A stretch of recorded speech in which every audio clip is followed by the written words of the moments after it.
author of Apocalypse, Perpetual Dread, Road Harvest, Sinister Mix, and several other books and novels. I write horror fiction mostly, and a question we horror writers get asked a lot is, what got you into horror? So I want to tell you a little story called What Got Me Into Horror.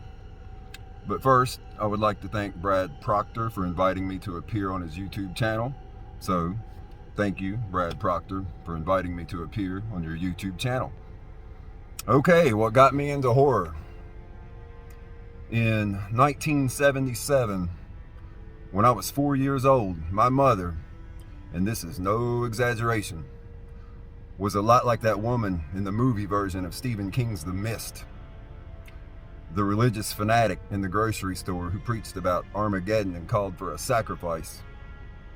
Except in 1977, my mom had all the fire of a 26-year-old, so I tried to stay out of the house as much as possible. Fortunately, I had a cousin who lived right across the street. He was 10 years older than me. His name was Donald. A few years later, after he joined the Avengers Motorcycle Club, everyone called him Duck. But at that time, he was still Donald.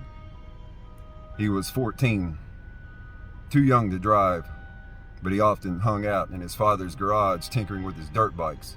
And I used to go over there and hang out just to get away from my mom and listen to Black Sabbath and Led Zeppelin, whom I loved, and Kiss and Pink Floyd, whom I did not. And at 4 years of age, I figured out pretty quickly that as long as I didn't annoy him, as long as I didn't get on his nerves and let him do all the talking and listen to his stories, he wouldn't kick me out.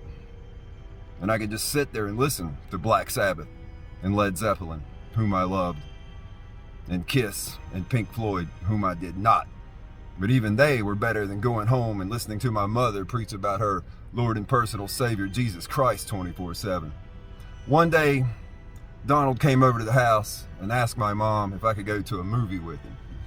He said that his mother, my Aunt Lou, my dad's sister, would drive us to the theater, that there were no curse words in the movie, that it was rated PG, there was no nudity, and my mom was like, "What's the movie?" And he said, "It's this new sci-fi movie I've been wanting to see called Star Wars." And Mom was like, "Yeah, sure, Brian can go." And so my Aunt Lou drove us to the theater. At 4 years of age, I didn't know how to read.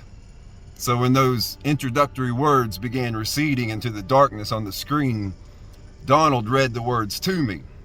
"A long time ago, in a galaxy far, far away."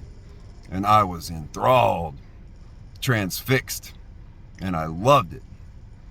I left the theater in a daze, stunned by what I had seen, and I was never into cartoons again. I'd never really liked cartoons to begin with. I mean, I kinda liked watching boxing with my dad, and basketball, and football, but I'd never really liked cartoons. Maybe I was weird, I don't know. But certainly after Star Wars, I never watched cartoons again. Now, my parents weren't poor, and they bought me all the Star Wars action figures I wanted. And B-Wing fighters, X-Wing fighters, Millennium Falcons, you name it. Fast forward 3 years to 1980. I'm 7 years old now, and Donald is 17. He's driving now. One day, he comes over to the house and asks my mom if I can go to a movie with him. At 7 years of age, I was basically a little adult. I had been babysitting my younger brother for the past couple of years most of the time, and Mom didn't even ask him about the movie.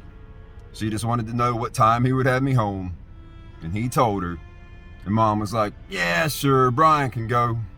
And so Donald drove me to the theater. On the way there, I was like, "So what's this movie we're going to see anyway?" And he said, "It's this new horror movie I've been wanting to see called The Shining." Seeing The Shining in a theater on a big screen in 1980 when I was 7 years old remains to this day the single greatest cinematic experience of my life. It blew me away and I loved it. I left the theater in a daze, stunned by what I had seen, and I was never into Star Wars again. I've been a horror fan ever since. I'm Brian Bowyer. Thank you for listening to my story.